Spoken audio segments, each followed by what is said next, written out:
and our special guest for tonight is Jason Leroy Schaber, who is running for Marion County Commissioner in the Republican primary that will be taking place here on May 5th. So, Jason, welcome to the Watchmen's Report. Thank you for having me, and thank you, Mr. Landon, for inviting me. I appreciate that. You're welcome.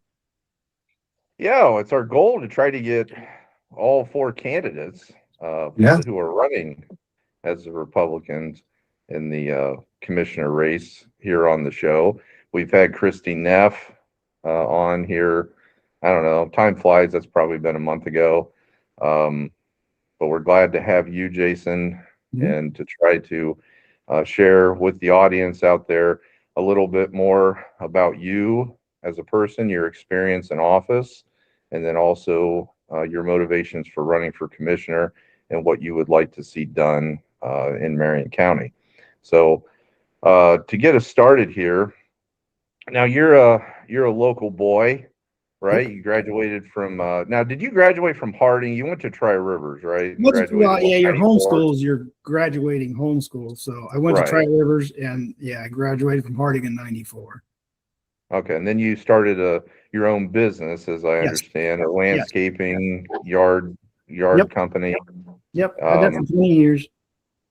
Okay, so are you still doing that? Are you still doing? And boy, 2017, my mother was diagnosed with dementia, so I sold my business, took care of her, and she passed in 2019. And so since I am no longer on council, I needed something to do, so I'm starting my business back up. Okay. And then you have like a farming operation. Yeah, I do farming. I farm. Our farm's been farmed consistently for over 100 years, so we're a century farm. Is that over by Big Island? Big Island, yep. Mm-hmm. Okay. Yep, so your family's owned it for 100 years? 100 years, you say? Yeah, it's well over 100 years. Mm-hmm. Okay. How many acres do you guys own? So our side of the Schabers is 100 acres tillable, and there's other Schabers, Phillip and Buford and those guys. There's combined 600 or 700 acres over there. Okay. And what are you doing, like cash crops, grain? Oh yeah, corn, beans, wheat, and I also do some produce too. That you grow? Yes. Yep. What kind of produce do you sell? Tomatoes. We grow in a hot house, hoop house, whatever you want to call it. Vine crops, cucumbers, watermelon, melons, green beans. Your typical staple produce you see at a farmer's market. And I ran a farmer's market here in Marion for a few years too during COVID. Yeah. You run it? Yeah, I do not now, but during COVID, everyone was scared to death to go outside, which I don't know why. So at that time, whoever was running it decided not to have an outdoor farmer's market. And I said, well, no, we're going to have a farmer's market. So I took over and we had an outdoor farmer's market. And I also got a grant to where we can stay safe and have an online farmer's market. And I ran that for a couple of years too. Was that done at Founders Park? Yeah, we held it at Founders Park. Yep. Do you still call it Founders Park, or do you call it Schertzer Park? I've always called it Founders Park. The Schertzer Park thing was a parting gift that I don't even think Schertzer himself really wanted it. But it's Founders Park to me. That's the original name. Yeah. Well, that's cool. That's cool that you continued that tradition of doing the farmers market during that COVID madness. Now, what are your thoughts on COVID? I think you kind of indicated there. Personally, I think that was one of the greatest effronteries to civilization in the history of mankind. What are your thoughts on it? Well, I can proudly say I'm not vaccinated. Hey, you're a pureblood. Hey, yes, good job. Yes, I don't have any of that RNA or whatever stuff running through my veins. I thought it was a joke. Well, not a joke. People did die. I don't want to dismiss any people that went through it. But I tried to keep our meetings through council in person, and that felt like that didn't go over well. So we went to the iPads, but I tried to hold meetings, and there were several people masked up, and here I am without a mask. People lost their minds. Why don't you have a mask on? I said, the mask isn't going to do anything. But it was an easier They're chin diapers, Jason. They're chin diapers. Yeah. So who on council was your biggest opponent for your efforts to continue in person?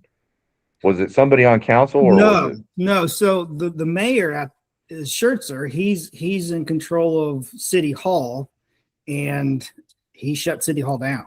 So, and I believe the Judge Ballinger may have weighed in a little bit on that too. I can't say for sure, but I do know Schertzer shut City Hall down. So we'd have a meeting place. Jason, remember when we had those like makeshift like plastic things that divided? Yes, that was so stupid. Yes, yeah. Well, and I'm probably responsible for having those been ordered, because I wanted to be in person. And if I could put a piece of plexiglass between me and whoever sitting beside me, just so we can have an in-person meeting, I'm okay. I'm not wearing that mask, but yeah.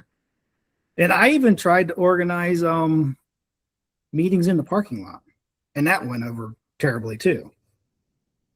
It was just easier to get iPads. Does I assume Schertzer has jurisdiction over the parking lot too? That I couldn't get buy-in from other council members. They said, no, we're not going to meet in the parking lot. Yeah. Well, Robert, you were on council at that time, right? No.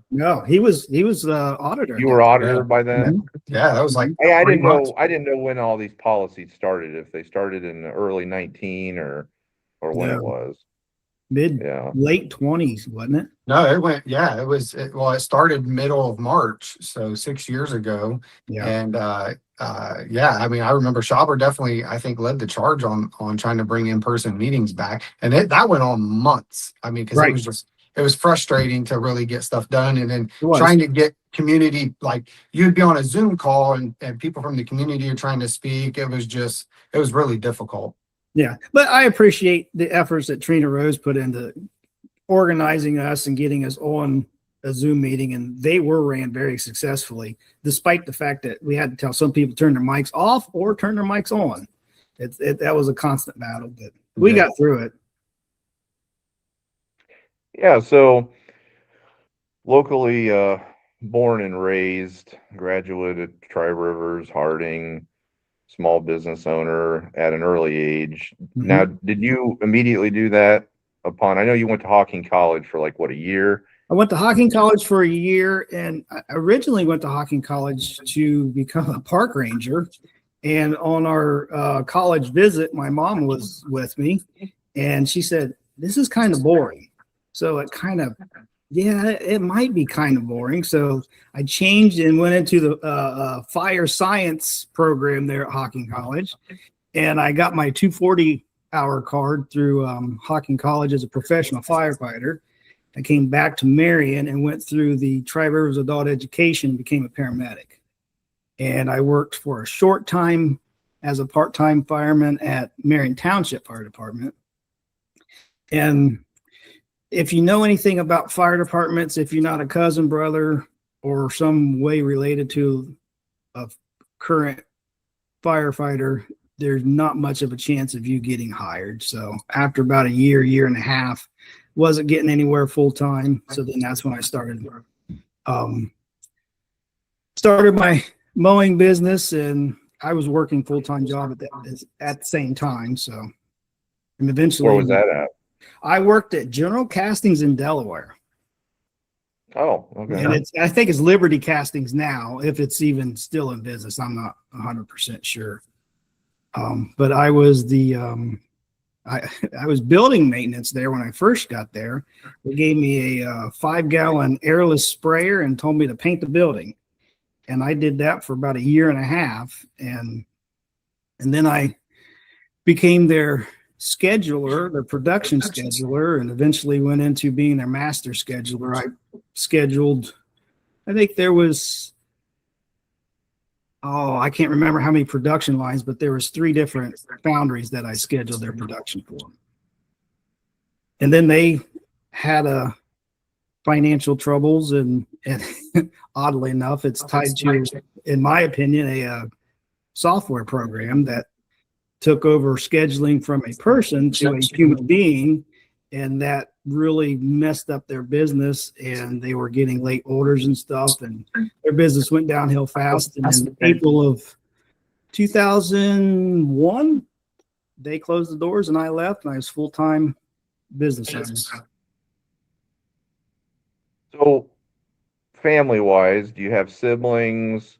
I have an older brother. I married Christy Schaber, my wife, in 1996. We just celebrated our 30th wedding anniversary. I have. Congratulations. Thank you. I all blissful years, not a complaining one. I have twin boys. They will be 30 in June. Don't do the math, but they'll be 30 in June.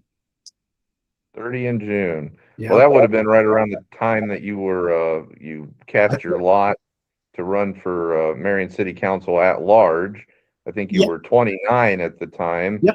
When you ran. You were unsuccessful the first time, but then the next time it came up, you were successful. Now, before you go into how you got into politics, tell me a little bit. It seems like you were fairly politically aware and came from a conservative background, even at a young age, from what I can tell. Yep. Was that something that was strong within the family? Were they involved in the Republican Party here in Marion County? Was it just traditional conservatism that was handed down? How did you get where you are when it comes to political philosophy? So, political philosophy is, the Schabers are a very conservative family, not politically minded at all. In fact, the church that you had the candidates, Calvary Bible Baptist. Yeah, I grew up in that church, and they are very, very conservative. And through the teachings of Pastor Floyd Radeball, there wasn't a whole lot of politics or to motivate any people into politics. So I'm kind of the outlier in my family that's involved in politics. So what motivated you at the age of 29 to run? Was it something where you were operating your business and you saw something in the city that you didn't like, that you wanted to kind of wage a campaign against, and then that brought you or motivated you to run? Or was it that you started getting involved in the Republican Party and they asked you to run? How did that come about in, what was that, 2005? 2005, 2004. Trying to think back, I cannot recall an instance that fired me up, said, yeah, I have to run for this issue. It was more of a spur of the moment, because I have a tendency to fly by the seat of my pants, which that may be a character flaw. I don't know. I just remember vividly talking to my mom saying, hey, I need a suit because I'm running for council. And that's where it took off. She became my campaign manager from that point on. She organized all my fundraisers. And I will say that my very first time running for any elected office, I raised, I think it was $10,000 or $12,000 for an at-large race as a first timer out. And that's all contributed to my mother and all the campaign, fundraisers she put together for me. But I can't point to a specific issue that said, I'm going to do this for this reason. Jay, pull up, Jason has quite a long history in Marion City government. Go ahead and pull up those races just to share with the audience there. But so then you were defeated in that first election, then you come back the next one, you were victorious for the at-large position. Correct. So what was your experience? Now that would have been at the height of Democrat power in the city of Marion. It was. They maintained a supermajority, and then that's when you had Schertzer beginning his 16-year reign as mayor of the city of Marion. So what was that like? Was it a big learning experience? Was there quite a learning curve coming into it? Did you get your sea legs pretty quickly? Talk about that first term in office. The first term in office, I remember correctly, it was, as far as Republicans, it was myself, Dr. Gilsdorf, could have been Dave Osmond. I'm not 100% sure. He came and went because that was right around when John DeVore was served on the second ward, and then he left. But there was at least two Republicans that served, and I can give you the breakdown here. Okay, but Mike Thomas, the rest, whatever it was, the number of Republicans, Mike Thomas had 5 Democrats, and he made it very well known to anyone and everyone who asked or didn't ask, I've got 5, I don't need you. So my first term, 2 terms, they really didn't need me for anything. Yeah, for that one, there were 2 Republicans and 7 Democrats. Yep. So the only Republicans that were in office going into January of 2008 was you, and it looks like Gilsdorf. Yep. So the Democrats were John Smith, Debbie Blevins, Mike Thomas, Ayers Ratliff, Ralph Cumpston, and Mary Emo Crow, and Amy Pinnock. Okay. So, yeah. So was it kind of a lame duck type situation when you're dealing with the Democrat supermajority? Absolutely. And like I said, Thomas said, I got 5. He can count the 5, however he wanted to phrase it. He had 5, and he can get whatever done he wanted. He can get it done. And the big issue in that term was the hospital lease, right? I think it was the second term. Second term? Yeah, I believe that was around 9 or 10. Okay. Yeah, then those articles. So it could have been late first term. I think it was your first term, actually. But strangely enough, so Mike Thomas didn't need me or Dr. Gilsdorf, but I cannot remember who served on the finance committee that left. And then financial times were coming up tough. So what's the wisest thing to do for Democrats is put a Republican on a finance committee and blame them. So actually, I served on a finance committee early on.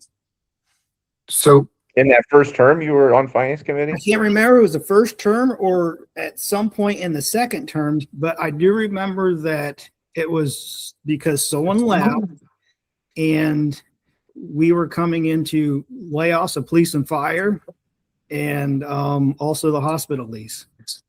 Because I'm the one that slowed down the hospital lease through the finance committee. That would be my next question, Cody, if I can. That leads me to, when did you feel like, Jason, that you started getting your footing? Like, did you feel like it took you a little bit of time to become maybe a little bit more outspoken, get some confidence about the issues? Or did you kind of just hit the ground running and you was like, okay, guns a-blazing? How did you handle things early on? So very early on? Yeah, like your first term. Yeah, the first 3 terms. My time as at large, I wasn't very vocal at all. I spoke out very, very few times. The only time I can recall speaking out was the computer system, the hospital. I was against the pool. When we laid off police and fire, and I didn't like how that went because the police decided to eat their young and the fire department made concessions to keep as many guys on staff as they could. But my first go at council as at large, I was pretty quiet. And then when I came back as third ward, when you and I, Robert, were elected together, yeah, I was a whole different mindset, different perspective, because my mom had just died. I don't know if you recall when we were door knocking that I was constantly having to deal with my mom. But when you go through taking care of your mother through dementia and stuff, that changes your whole perspective and outlook on life. And you quite frankly don't give a crap what other people think about you. You just find what's right and you fight for it. Sure. Yeah, I think, well, first of all, your mom, I think I may have met her once or twice. Yeah. We went over to her house when we were door knocking, and she was a very sweet lady. So I'm sorry you had to go through that. Was going back to the hospital lease issue, would you say that was like maybe a pivot point though for you? Because you kind of said that you like maybe took the lead or started speaking up on that. Maybe you found some passion there. Was that maybe a turning point for you? I don't know if it would be a turning point, but it would be a point where I can show that I stood on principle, because the way that hospital lease was negotiated, it was negotiated during a snowstorm when the city was shut down, and a couple council members went out there, negotiated $1 a year lease for a hospital that's multi-million-dollar business, and brought it back to council and said, this is the best thing we can do. Well, no, it's not. And my one little vote slowed it down enough that Dr. Gilsdorf and Mr. Ratliff was able to pick up, and Dr. Gilsdorf and Mr. Ratliff did lead the charge from that point forward with the hospital lease. And it resulted in, I don't know, $24 million to the city and county instead of 30. So I think that was a right decision to stand on principle at that point. Were you always closest with Ayers? I mean, for the entire duration on council, was he always, I mean, I know he's a Democrat, but was he always a friend and kind of somebody that you agreed with on a lot of issues? Or was there another person that you identified with closely in those early years, and then it gradually became stronger relationship between you and Ayers? Or so how did that work? Politically, on most issues, Ayers and I do not agree with a lot, but common sense issues, it's hard to not have agreement with each other. And early on, a friendship started before a political friendship started, if that makes sense. So it something clicked as friends, and that's what it's been. Was there anybody else that you were, I guess, tight with back in those I don't know years? if you guys remember Eric Hines. He served a term or term and a half on council. He may have served 2. He was appointed, and then I think he ran for another one. And but I liked Eric. I haven't seen him in a while, but got along with him well. But there's just not to have friends on council that are the same party as you. When I served up until recently, there wasn't very many. I mean, there was Doc Gilsdorf and Eric Hines, but there was either 2 people that I could be friends with, and they didn't stay around very long. Who did you, in the 14 years that you served on council, did you have, I wouldn't say an enemy, but was there an adversary that sticks out in your mind? And what did that on center? Council or anyone? On council. On council. I think I can work with anyone and get along with anyone. I know how to disagree politely sometimes, and see the other side. Adversary. Me and Josh Daniels kind of bumped heads, but we could get past our differences or agree to disagree. And both of us, or anyone that I ever thought to be an adversary, if 5 council members voted for it, that's the will of council. We have to move on and forget about what we was hung up on. How did council change? I guess you could say procedurally, organizationally, throughout the 14 years that you were in office.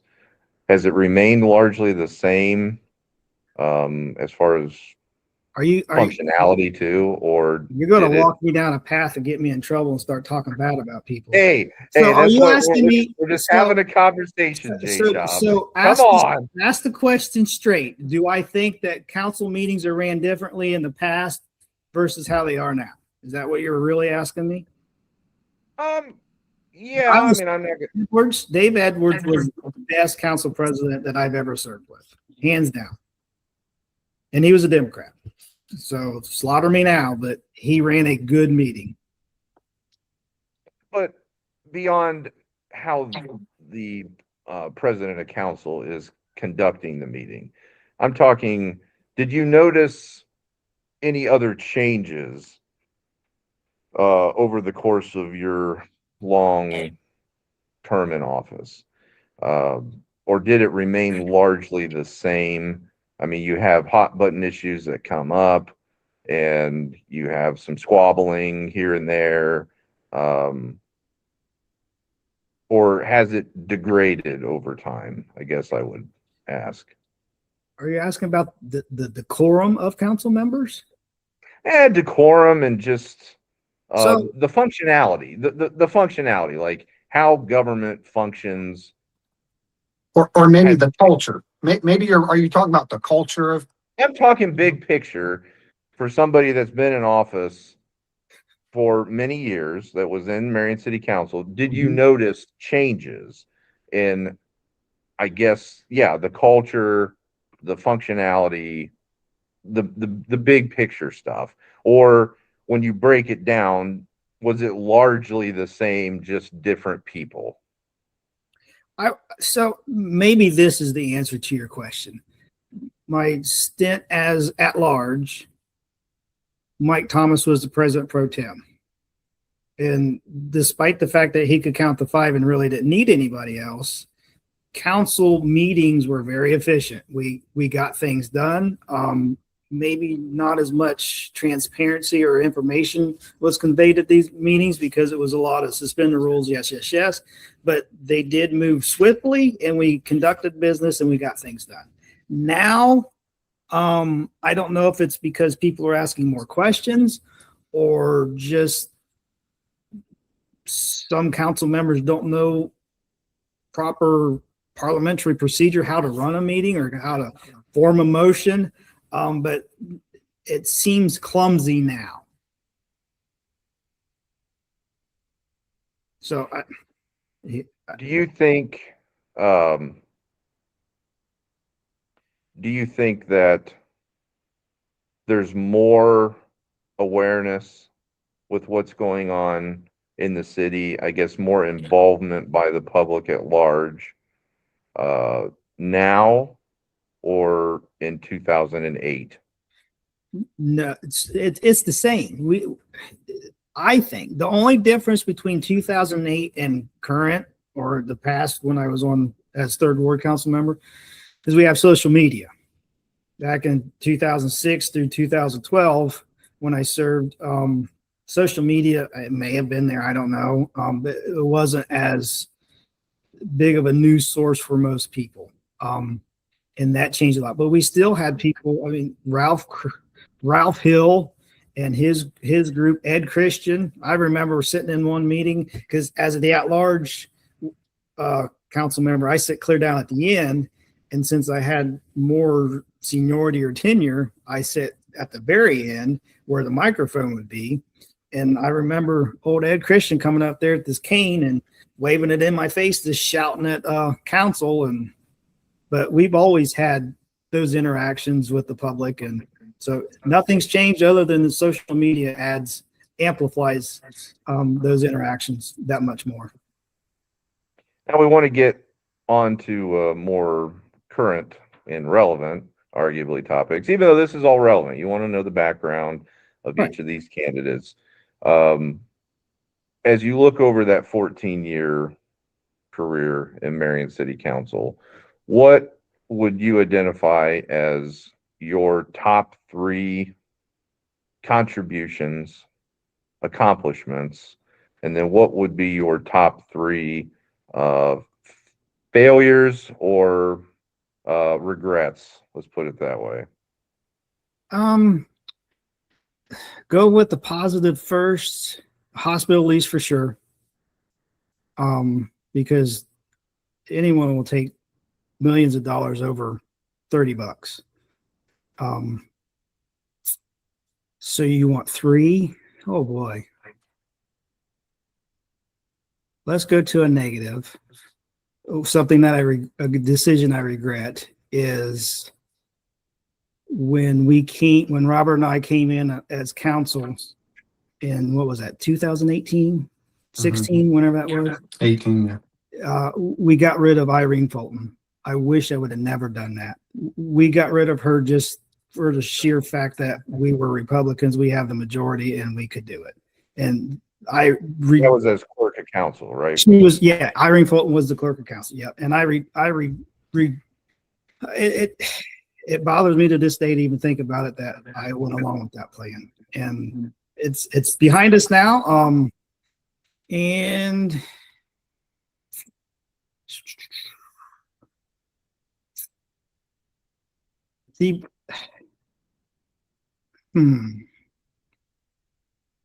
one positive thing, renaming Cass Avenue to Martin Luther King Drive or Street. I don't know if it's a drive or street. For years, that organization was told, no, there's nothing we can do. You can't change street names. And as soon as they told me about it, I found out about it. We had to change it in 6 months. Trying to think. Oh, you got the pool. You said you fought against the pool. Yeah. So that's a weird situation. That's probably a positive and a negative, because I was against it clear up until the point where Schertzer vetoed a construction or demolition contract for the old pool. And that's where it gets lost. And when you look back at history, some people say that Schertzer vetoed the pool construction and council overrode that. That's not the case. What council overrode was the demolition contract for the old pool. We were already bonded out the new aquatic center. That had already passed. So I was against the pool because I didn't think we could afford it at that time. And it was, if I remember the timing, we had just started calling back police and fire, if I'm not mistaken, or we just laid them off. I can't remember. It was tough times then. And that's why I was against it. And there was also talks of locating it in a different park. And I did not want any, if we ever did have a pool, to move away from Lincoln Park. I thought it had to be there. So I'm going to follow that up real quick, Jason, okay, sure. While you're thinking for the other responses. If you look through the financials for the city of Marion, 2010, 2011, 2012 were very challenging times. Right. The city had a substantial budget deficit, but the difference there, it seems to me, is that you actually had substantial cuts and you had layoffs. Right.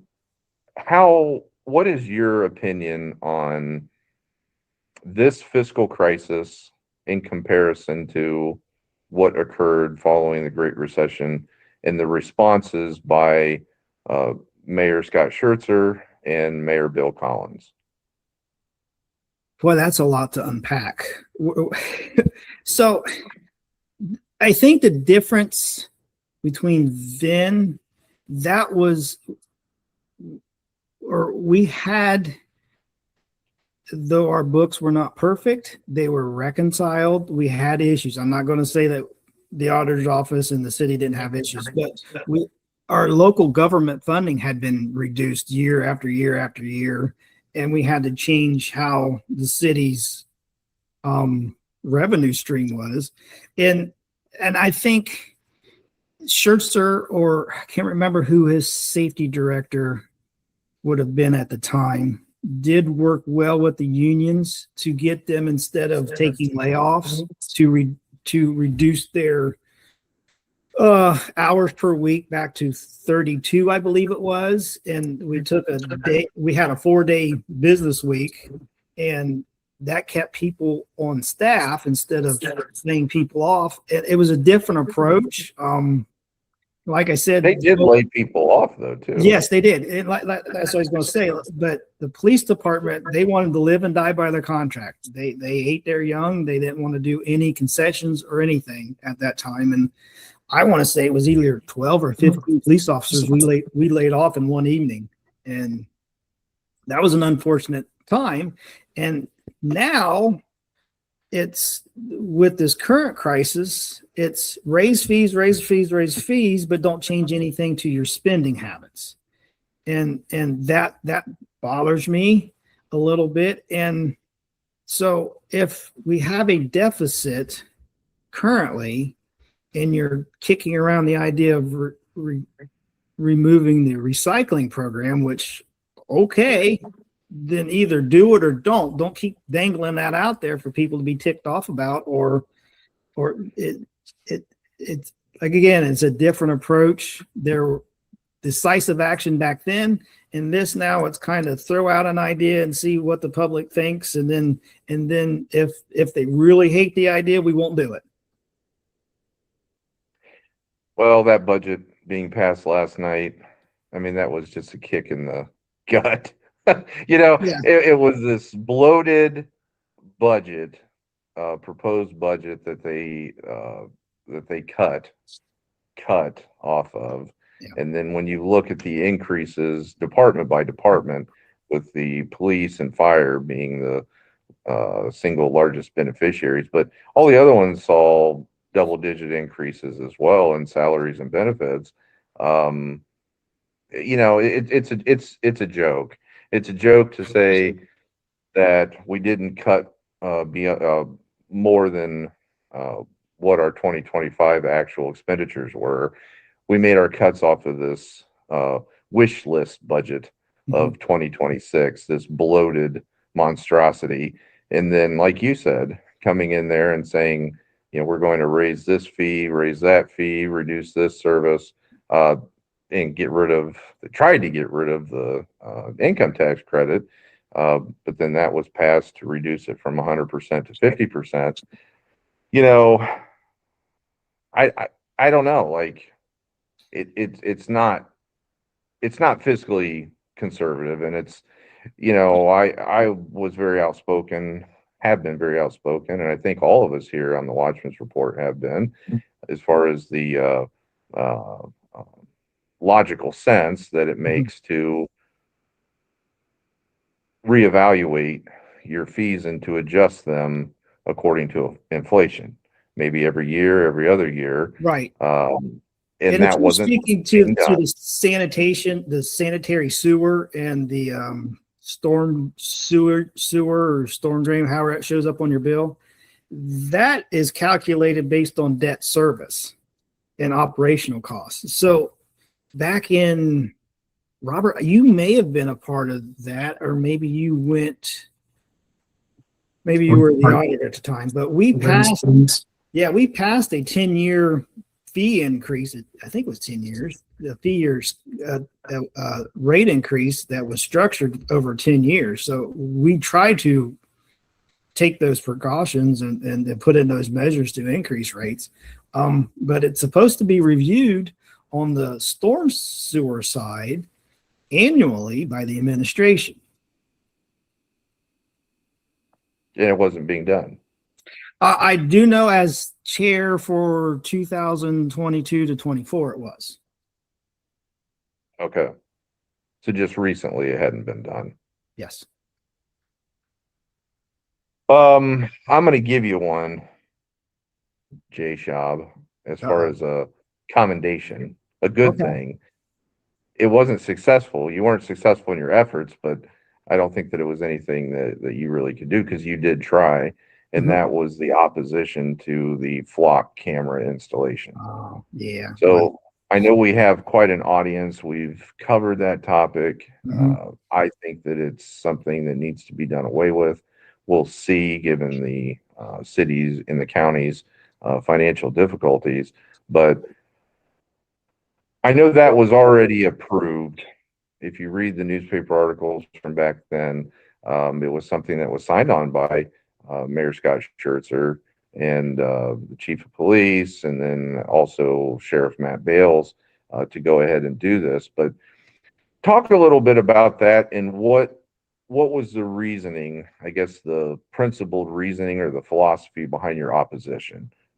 So to maybe give a little bit more information. So the sheriff's department won a grant for crime. It was a crime reduction grant or something for, I don't know, it was $500,000 or $600,000. So the sheriff's department won that grant, and a portion of it, $200,000 or $150,000, they set aside for flock cameras. So since the sheriff has jurisdiction countywide, he came to Schertzer and the law director and asked permission to put these cameras on city property. Only till Chief McDonald was, in an effort to be transparent, he said flock cameras were, the city of Marion's getting X number of flock cameras, and these are the proposed locations, and they should be going live whatever date he put down. And that ticked me off because first, I don't really want to live in a police state or a surveillance state. The more I dug into flock cameras, it really scared the bat crap out of me, because these cameras, they're operated through it by AI. So it's artificial intelligence. And there was a lovely lady that came up from Atlanta, Georgia, and explained what the capabilities of these flock cameras. And she referred to flock cameras as the machine. So one of the current shows at the TV shows at the time was Person of Interest. They had the machine and they track numbers. So now you're really looking at, what can these cameras do? They can take detailed pictures and a scratch on the rear quarter panel or whatever, or some specific bumper sticker on it, and it fingerprints these vehicles.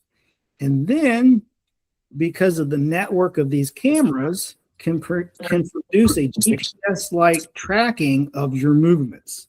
And otherwise, that GPS-like tracking would require a warrant. So to me, you're violating my 4th and 5th Amendment rights right now. So I wanted to put the slow roll to this, and I proposed a chapter, I think it was 607, to Marion's codified ordinances. Got nowhere. We did pass an ordinance that was very weak, that's supposed to give an annual report, and that's never been done. But it's the capabilities of those cameras concern me, and how it's constant surveillance.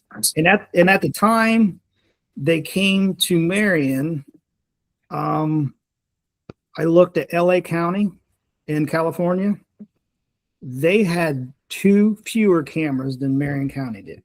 So if it's not surveillance, then what is it, comparing the 2 counties? And we had I believe it was the police chief of the city of Bellefontaine came up, and they only have 4 cameras, 4 or 6, and it's just the major arteries or major roads into Bellefontaine. They can track who's coming in. Why, if we're going to have flock cameras, I'd say let's limit it to those arteries in Marion County. There's no need to have them on the corner of State and Mark. There's no need to have a flock camera on the corner of Fairground and Richmond. To me, that's sole purpose is surveillance and to track you. And also, what is not very well known at the time, Marmet funds their own cameras. And I do not believe that number of Marmet cameras are in the total numbers in Marion County. I believe that's separate. I got a question real quick if I can, because while you were talking about this, I pulled up, I'm assuming I'm on the right website. It's called flocksafety.com. And they're marketing this as a public safety technology ecosystem, and they have drones on there with cameras. How would the drones come into play? Well, I fought against the drone that we have too. And now we're really going to get into some trouble, because this drone that was purchased, our chief of police works for this company as a salesperson. McDonald got commission on the sale. McDonald is some way associated with the company that we purchased the drone through. Nice. And that guy does everything. Wow. Yes, and the capabilities of the drone will scare you to death too, because they can fly over top of your house and do a thermal imaging of your house and produce a layout of your house, and it could blow through windows and glass. It's beyond what a police department needs. Did they have a representative come and present on that UAS system as well, or was it just purchased and done? That was another grant that it was an odd grant, and it didn't make sense how this grant could fund or pay for this drone. And the way they sold it to council, and I slow rolled that. I stopped it and delayed it probably a year before they actually got to purchase it. They sold it as when trains are blocking the 309, the 5-point location, they can fly up and down the train to see if there's any chemical leaks or whatever. And that's how they I think it was a Homeland Security terrorist grant is how they funded this drone. Wow. So are they using that bad boy like regularly? I don't know. I don't know. Is McDonald out there just like flying it around Marion, like spying on everybody? One of their case studies they said they could have used. You remember when there was a standoff over on, was it Wilson Avenue or somewhere? The police sat there for hours thinking there was somebody inside the house held up, and turns out the guy left long ago. And I remember that. Yeah, had they had that drone, they could have flown over, did the thermal imaging thing, and found out nobody was in there. Hey, it's a good use of police resources, you know? Let's give them another $2 million this year. They could have a whole fleet of drones just flying over top Marion. It'll black out the sun. There'll be so many of these UAS drones everywhere, and McDonald will be there behind the controller of each of them. Yeah. Well, you guys do realize that this conversation will not earn me the FOP endorsement. Hey, you know what? I don't think you care, do you? Who cares? Who cares? I'm tired of endorsements. What are unions. Endorsements anyway? Yeah, I'm tired of these public sector unions just, grabbing, the people by the balls and saying, like, if you don't give us all the money that you got, then we're going to do X, Y, Z or whatever. Right. No, people are sick of that shit. It's time that you get a handle on government spending. And just like with the flock cameras, Jason, if you get on there, something like this comes up in the future. Is this something, if you're elected commissioner, that you would try to raise a holy hell over? Yes, but I will not raise the type of hell I did the first time, because there was off-camera after meeting conversation between myself and Sheriff Bales that I am not proud of. So that may be something that I regret doing, is the way I spoke to him as an elected sheriff. I should not have used some of the language I did, but I was passionate. I mean, passion translates for me to a few words that are my favorites. And I said it repeatedly to the sheriff, and I will not do that. But if I am commissioner and the funding for flock cameras comes up, I will have serious issues with it. Do you think they'll get the money to renew them? I don't know what grant they can go for. I want to say it was a crime reduction grant that funded them to this point. And I don't know, I don't have enough detail in the county's budget to see if the county is funding the cameras, because it's the county program. Flock cameras are a county program. Right. Maybe I could ask a question and see if that detail's in there. They may be funded through the county and they're just going to let the grant run out and fund them that way. I don't know.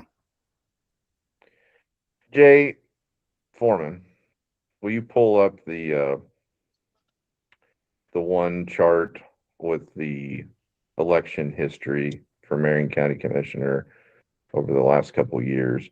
So again, folks, we're talking with Jason Schaber, who is running for Marion County Commissioner in the Republican primary, which will be held on May 5th. He is one of 4 candidates. There is no candidate that filed to run as a Democrat. So whoever wins this Republican primary on May 5th will be your next Marion County Commissioner.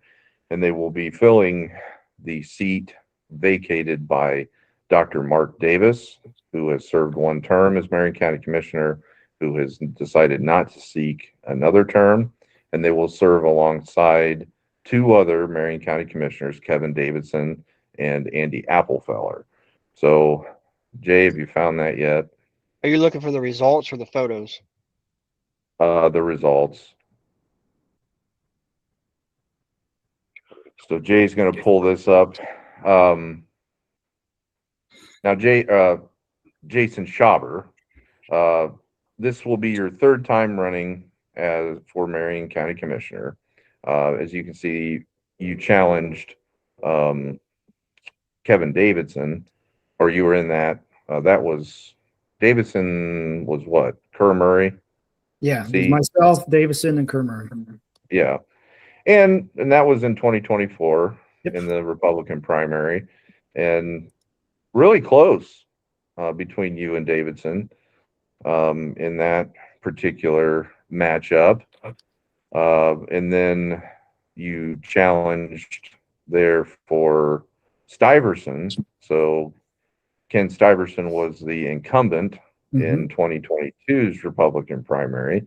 So you faced off against him with Mark Davis. Didn't have quite the showing in that one, but that was your first go around as commissioner or running for commissioner, correct? That is correct. Does anything from these 2 elections prior jump out at you? Were they pretty similar in how they were conducted? Tell us a little bit about that. My first go at commissioner, that was an uphill battle because Ken Stuyvesant had been there 3 terms prior. And Marion County is name recognition and popularity. It's not quality of candidate. It's if they know you, they vote for you. And it's the same case on council. School teachers and doctors, everyone knows them. Or insurance agents. People use them. They go to them. They know them. So I knew that was going to be a battle. And the results are that Davis and Stuyvesant battled it out. And I had a feeling that I at least thought I was going to be competitive, but towards the election, I knew that I was going to be Mr. Irrelevant. So what made you want to challenge Ken Stuyvesant? Was it something that you saw going on at the county level within the commissioner's office? Was it something with Ken Stuyvesant himself, who, if you don't know, folks, is the current chair of the Republican Party in town? And Stuyvesant, up to that point, he served 12 years as Marion County Commissioner. So was there something with it wasn't that motivated you to challenge it, or what? No, it wasn't personal to Ken Stuyvesant. And again, it's similar to why I ran for council the first time. It's something that I wanted to do. Now, can you say the same thing about your decision to challenge Kerr Murray in 24? Was it just something you wanted to do and that was open, so you decided to put your hat in the race?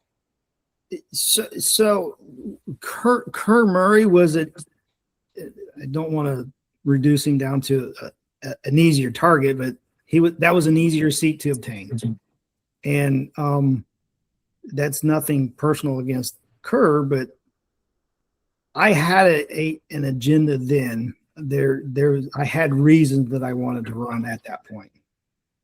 What was that? And they're the same reasons now. I could see that the way the county's going, I don't want to say the county's stagnant, but we're not improving. If anything, we're actually regressing a little bit. And I don't want to sound negative towards the county, but the same players were getting the same results of stagnant. And we had to break that up. And so Kerr Murray's seat was the easiest. I don't understand Andy Applefeller's popularity, why he gets the votes that he gets. I don't understand that. There was no way that I was going to challenge his seat. That would have been the same logic with Ken Stuyvesant, but I didn't follow logic. I ran anyways. Robert, did you have a question? Yeah, I was going to say, and Jason Schaber will probably like this, because I remember talking to Applefeller one time. I don't remember what it was, but he was trying to give me advice. God bless him. He's always been a really nice guy to him. I've never had an issue with Andy. I think he's a genuinely nice guy. But he was trying to give me advice. I think this was when I think I had already announced I was running for auditor at the time. And he said, Robert, if you just put your head down, don't make a fuss, just show up, but keep a low profile. He's like, then you'll make it in the long term. And I'm like, you know what? That's probably solid advice if you want to stay in politics for a really long time. I mean, that makes sense. But, and Jason will probably vouch for this. I'm not the kind of guy that is just going along to get along, or, I want to live on mission and have an impact and live out my values. I think Jason feels the same way for how he believes. And so, when you have those values and you're a loudspeaker and you have an opinion about things, it doesn't always sit well with certain people. So I would say I think what he told me is probably why he's been in there for so long. Oh, for sure. That's sage advice to keep your seat. But I can never allow myself to live by the go along to get along. No, I'm not going to. If I see something that I think's right or wrong, I want to say something. Sure. It's the only way to live. Well, it gets me in trouble a lot too, but so well, be it. You know what? What are you gonna do?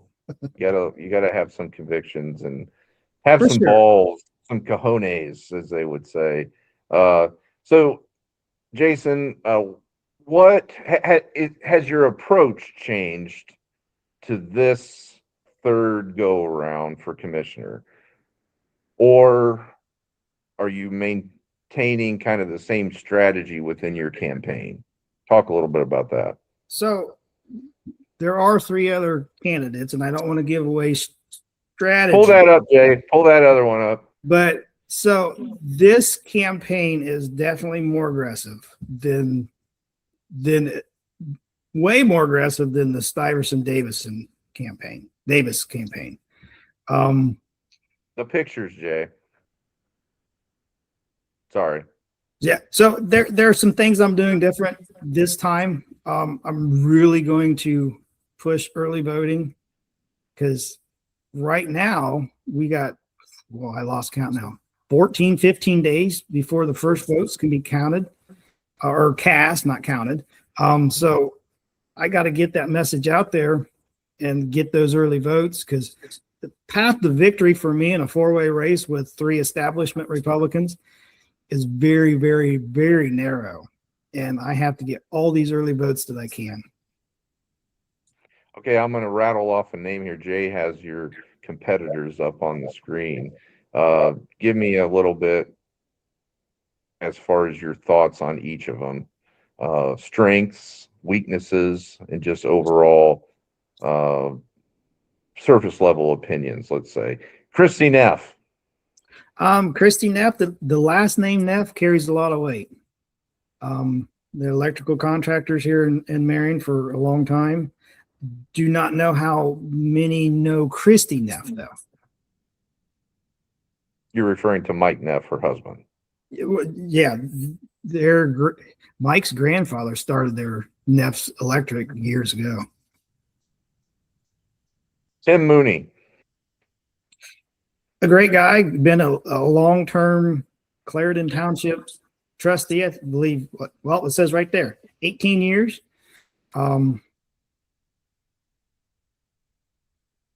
He's a good guy. Ken Stuyvesant. He is the Republican chairperson, and I've been told by several at Republican headquarters that I'm not welcome inside, despite the fact that they performed their snow removal for several years for free. That ended a few years ago, but How long have you been banished from headquarters?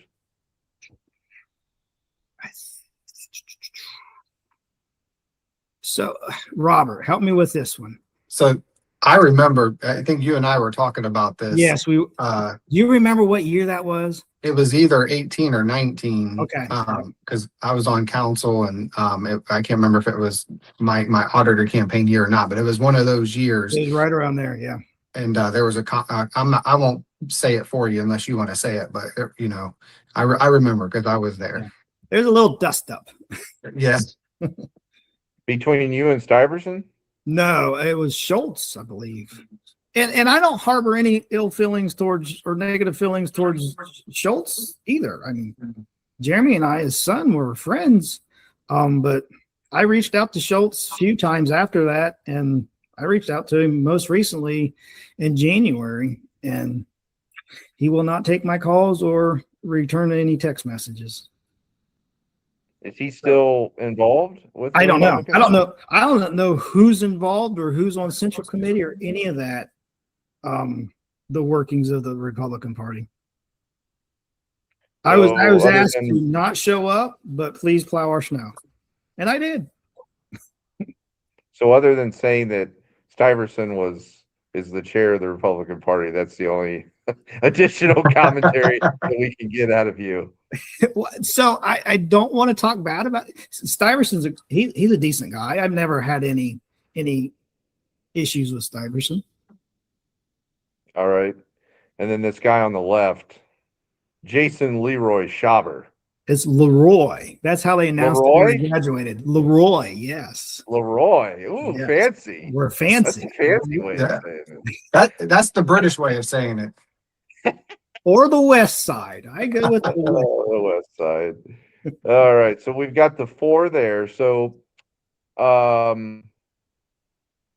who out of your three competitors do you think is kind of leading the pack? So I'm not saying that you're not leading the pack. I'm just saying, who do you view out of the three as your biggest challenge in the race? Let's put it that way.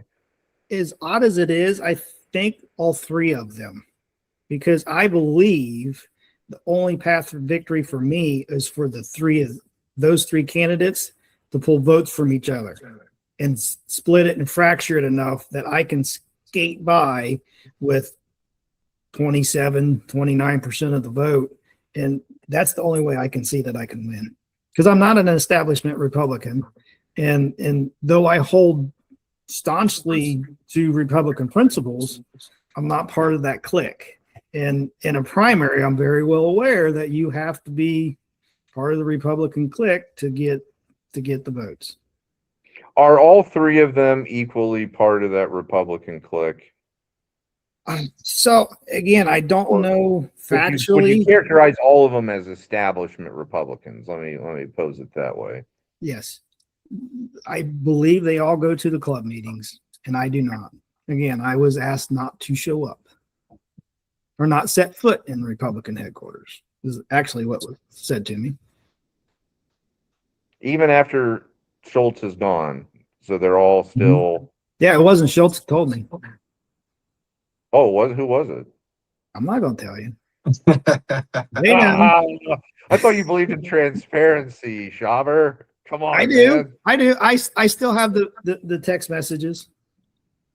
But somebody still affiliated with the Republican Party. I don't know if they're locally. I don't know if they're still affiliated with them or not. Okay. But I did But get I did get an invite by the Young Republicans, and before I said yes, I would be there.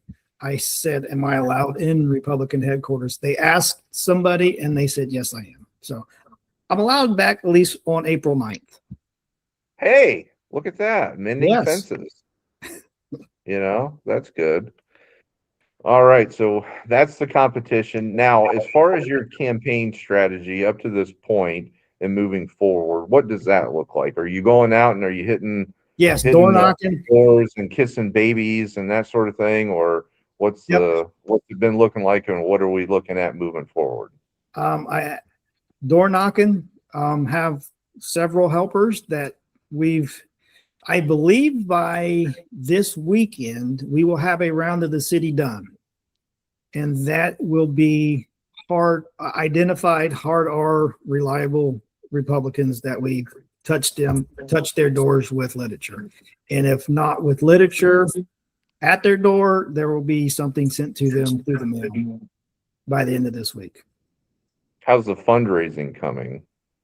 Fundraising, I am the worst at fundraising because it's easier to ask my wife. So I guess that fundraising is doing well. I had plans on doing a fundraiser, and I still may sometime in April. Not too far in April, but I have leftover stuff. The only thing I've had to pay for is the digital billboards. And I had to buy some new signs because we had a little bit of a wind go through a week ago, and a lot of my time's been spent replacing signs. That's unfortunate. Yeah. Yeah, especially when the sign counters go around and call races based on signs, and mine have all blown away. They say, well, Schaber's got none. He's losing. I don't know. Yeah, that's got to be what happened, because that was 75 mile an hour wind gust that day. And being the frugal gentleman that I am, I buy the least expensive signs available. They're the cardboard photo or staple kind that are doing good with a 20 mile an hour wind, let alone a 75 mile an hour wind. Yeah. Well, hey, I don't know. I know they're trying to organize a meet and greet and candidate forum for the Marion County Commissioners. Mm-hmm. I know you were in attendance for the one that was held for the 86th District State Rep candidates. Are you going to be able to make it on April 7th? Is it April 7th? I think that's the target. Judy O'Hare. I thought Judy said something like this Thursday. No. Okay. It's I think they're trying to work it out as far as accommodating schedules, but April 7th is the very first day of in-person and early voting that you can request a ballot.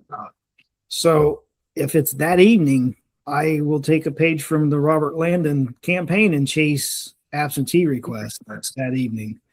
So, meaning you won't go? You have to settle on a date and put it out there and let me know. Okay. Well, Judy, if you're watching, Schaber does not want to come to. No, I'll come. I don't have a problem doing it. But so the 86th forum that you guys held was nice. A little long. From 6:30 till 9 o'clock. That's a little long in the tooth. So if you can condense that, you also covered a lot of substantive questions, and since it's broadcasted, you're getting and archived, you're getting a lot of opportunity to reach people on something that actually matters. Because Jason, you have to agree, most people don't know who the hell you are in Marion County. Most people don't know who the hell Ken Stuyvesant is. Most people don't know who the hell Christine F. is. It's just the world that we live in. Mm-hmm. So if you can have an opportunity to actually get some substantive answers to some key issues, I think that's a useful use of your time, as opposed to just running off of, hey, well, maybe this person has heard of me, or they used my dad's electric company, or, this guy worked on my muffler, or whatever. Like, where do you guys stand on the issues? And we're going to rattle off some here before we close this broadcast of the Watchmen's Report. But I highly encourage you, I encourage the rest of the candidates out there to come out Try to work with the schedules. You don't Everybody have to knows worry Judy about O'Hare. working with my Everybody knows schedule. Mary Stoneburner. So they're the ones that are organizing it. So get in touch with them and let's try to get this thing together. I think it's best just set a date, and if we show up, who doesn't show up, then that's on them. That's what trying to work with four people. Let me like admonish them. I will go out there and hit them hard and be like, screw this person for not showing up, you know? Well, you guys were nice to Weber. I mean, he wasn't present. We were nice. I mean, okay.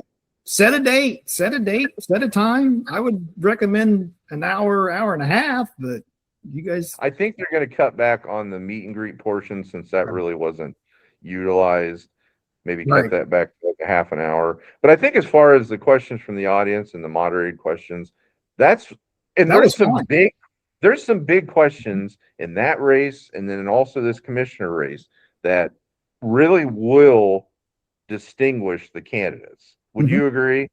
I mean, I know it, and I honestly think that there are people in the race that don't want some of these things to come out, and that's why they're avoiding making a public statement.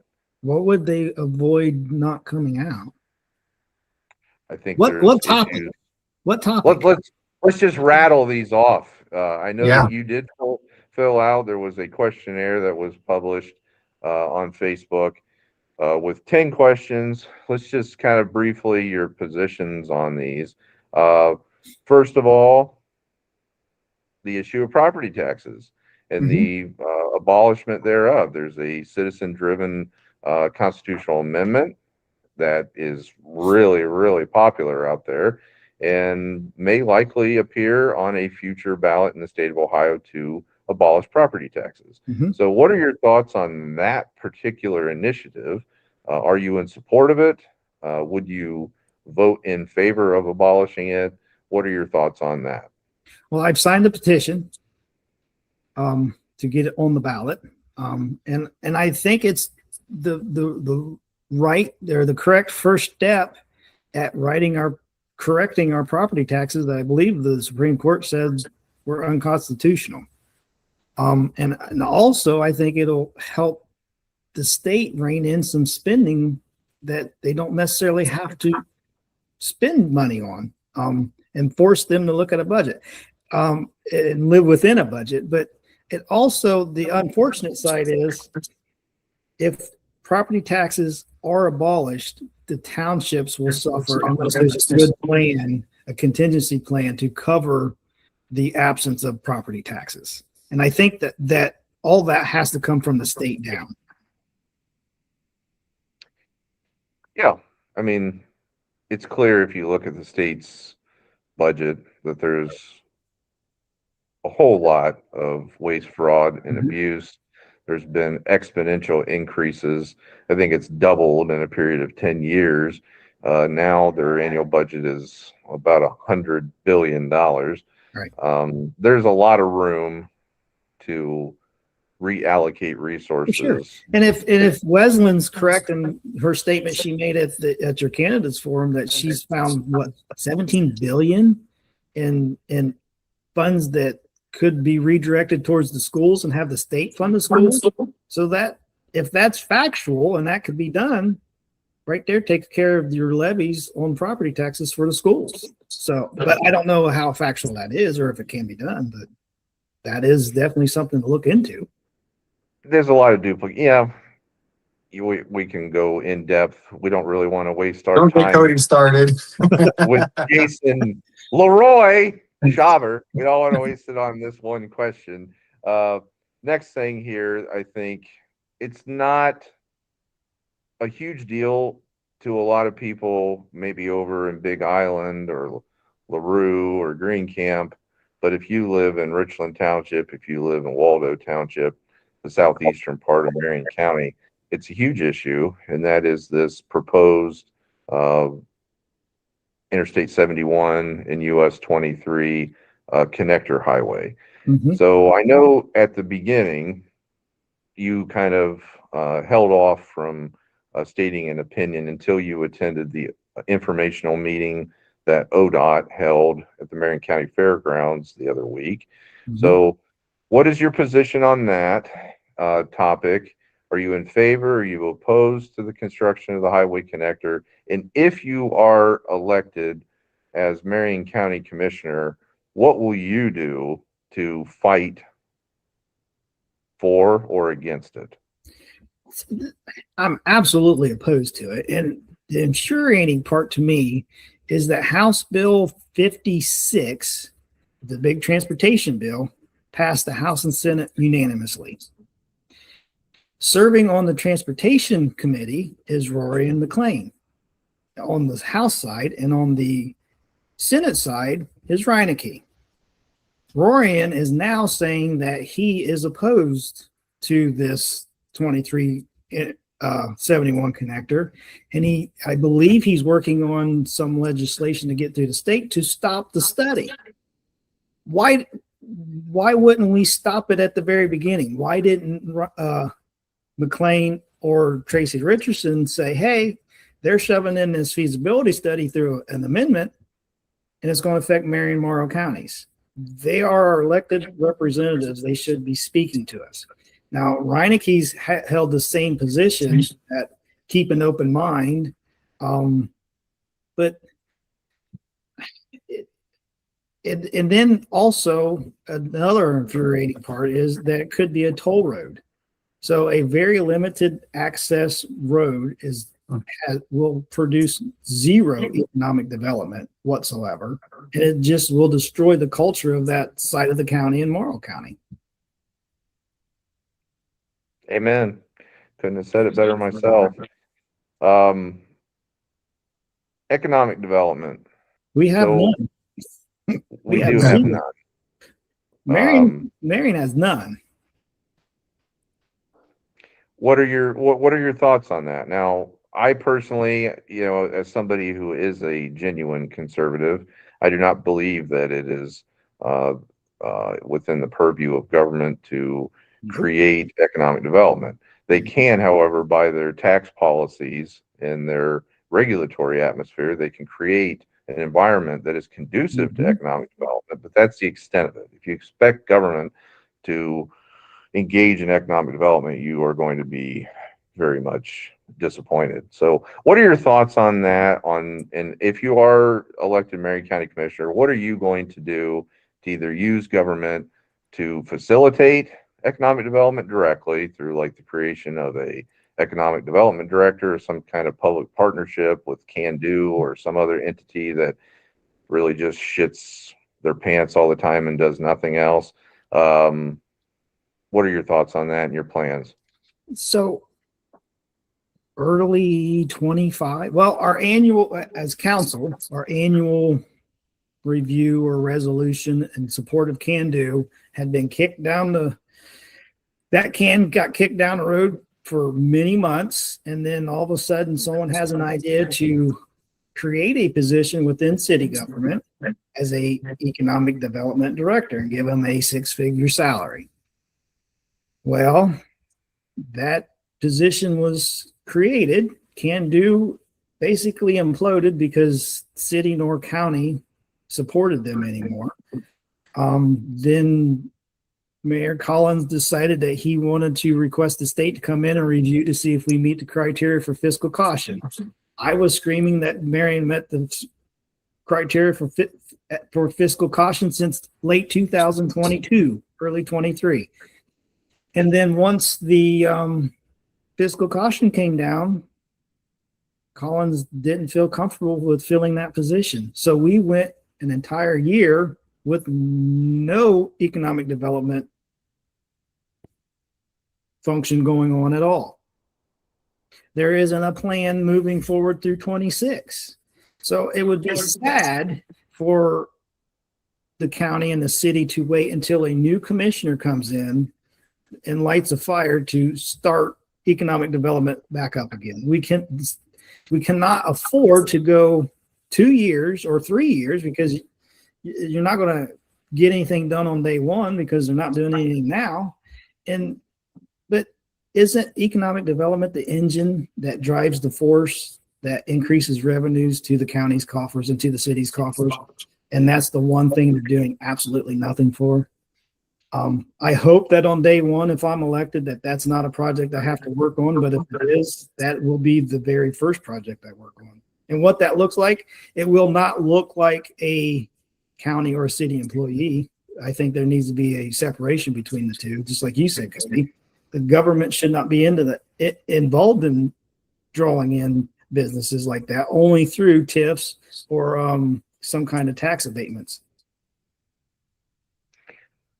Okay, so I'm going to rattle off, try to rapid fire a couple of these, Jason, and I appreciate you taking the time to answer them because, again, I think they're probably the biggest topics for most people. You mentioned the use of TIFs and tax abatements. We're seeing that those are being utilized across the state of Ohio for the construction of these hyperscale data centers, these resource draining hyperscale data centers that consume more, like the average 1 million square foot facility consumes as much water and electricity as a city of 50,000 to 100,000 people per day. So these are springing up, and you have people like Vivek Ramaswamy who are wanting to turn the state of Ohio into the next Silicon Valley, and 100% behind putting a data center on the corner of every neighborhood. So what are your thoughts on those projects? And if you were elected Marion County Commissioner, would you support their construction and using things like TIFs and tax abatements to give them sweetheart deals, or would you oppose them? And would you work to try to put together the framework in the county for a moratorium or strict regulations on their construction and proliferation? That's a rapid fire question. Okay, rapid fire answer. So any TIF or tax abatement that I would only be in favor of it if there was a return on investment that favored Marion County. And if it doesn't lean towards Marion County, it's a no-go. Are you in favor of data centers? Would you welcome? I don't see a return on investment. I don't see any return on investment because how many employees will actually be there? And of 20 to 50 usually, depending. Okay. So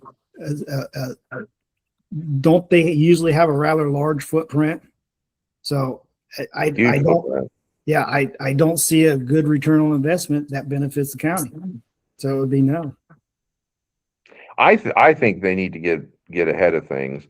Personally, I think that they need to. So I don't know if the put a ban or do what they can within the townships to try to foster that awareness. They would have to work with the trustees within the townships. Some aren't even zoned, and at least get some of them zoned to where I don't know if you can completely zone them out of existence, but you can make them to where they're in a very narrow space. Yeah, you can definitely prevent their construction. It's the same thing with these solar farms and everything that they're putting on.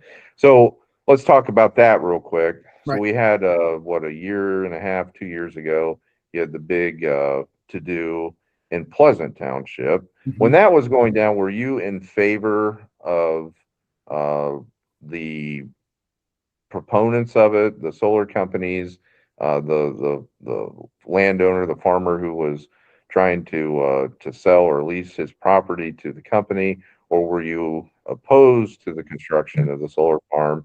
And did you side with the neighbors out there in Pleasant Township? That would be one moment that I appreciate that I was not a commissioner or a township trustee, because that issue, now I have issues with solar, but I also lean on the side of protecting private property rights. And that's a very complex issue. Marion Township allowed Kefert to do that 990 acres of solar panels over on the north side of Marion. So I don't know the exact location of where I believe it was Neidhart's wanted to put the solar farm, It was But Neidhart. Yeah, I think it was Neidhart. it was. Yeah, it was John.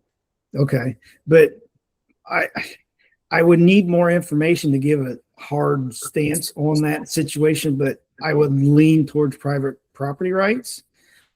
But with solar farms, what I did proactively, so that we don't have what we do, what we have on Williamsport Road with Kepperts, is there was a proposed site within the city of Marion, and Can Do was selling that, I forget how many acres, 160 acres, to be another small solar farm. And I don't understand why we would sell one of our assets that's along the industrial Kellogg Parkway there as a solar farm. We want employees. We want people to be employed. So I, through zoning, pushed through an ordinance that regulated where solar farms could be and how they're used and where they could go. So Good deal on that. Now, chicken farm, Green Camp. In favor, opposed. I know that's kind of starting to build up out there on the west side or right. west end.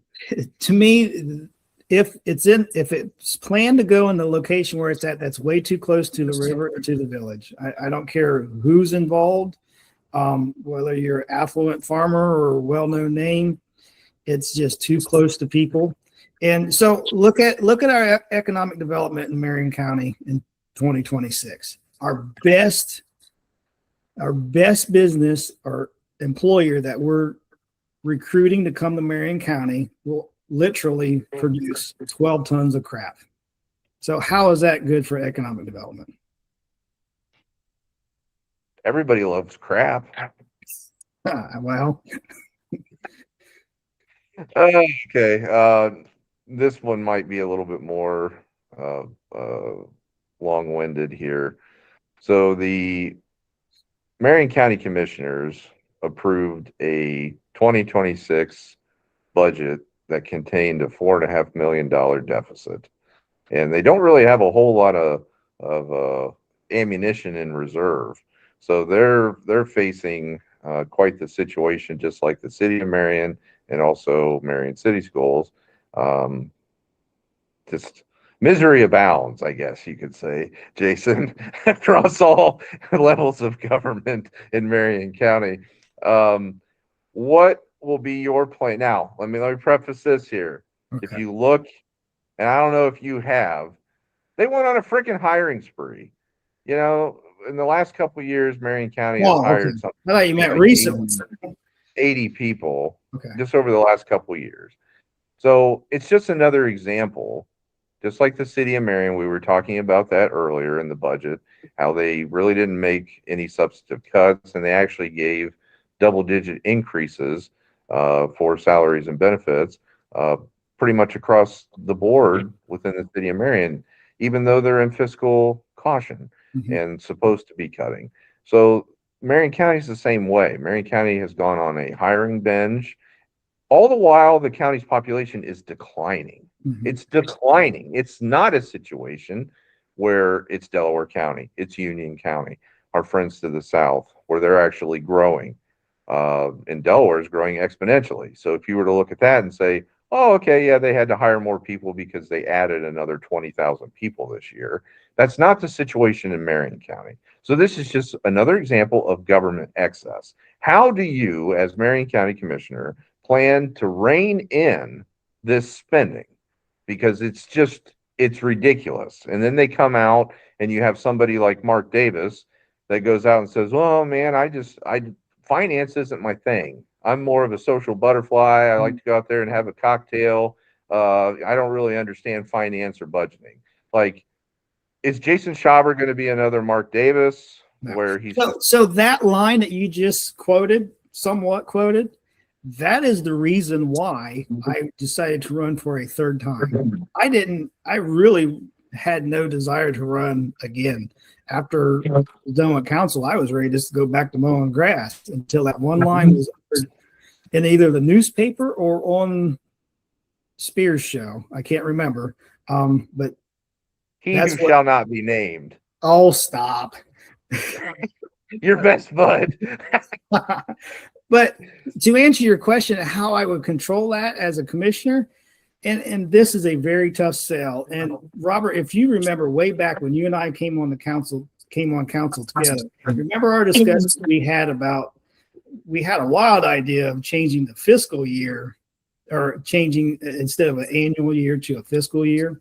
We also discussed doing a zero-based budget, and for whatever reason that never came to fruition with the city. But as a commissioner, if I can't get, and that's a very laborious task to do a zero-based budget for the county, but I would at least, if I can't get anyone on board with me, ask questions structured as if I was conducting a zero-based budget, a targeted review on departments. So the commissioner serves for 4 years. So I would break up the entire budget over those 4 years and do a zero-based budget review until the 4-year term's complete. And then I would have the whole review done by the time the term ended. And that, by doing it that way, you should be able to reveal the wants and needs, and it should be distinct. And that would prevent probably the hiring spree that you said they would on. If you can't justify the need for the person, then you don't get it in your budget. Yeah, that's a good point. If I can, Cody, Jason, my final question really, because we've had a lot of questions for you. It's all been good stuff. Is what would be your top priority? Because we've talked about a lot of issues. There's a lot of pressing needs, both at the city and county level. If you did get elected, what would be your top priority, like day one? And then number two, I think a lot of people expect the city and county to work well together. That there have been periods where it's gotten better, then it's been periods where it's kind of collapsed. What would be your strategy on how you would rebuild that relationship between the city and county?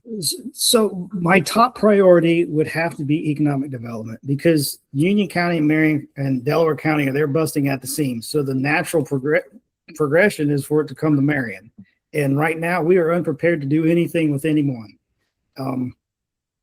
So that would probably be my number one priority. And just my experience from being on council, I will never utter the sentence that I'm not a financial expert. And so I have a background and I understand it, and I'm willing to ask the questions, even if it upsets people. I don't care.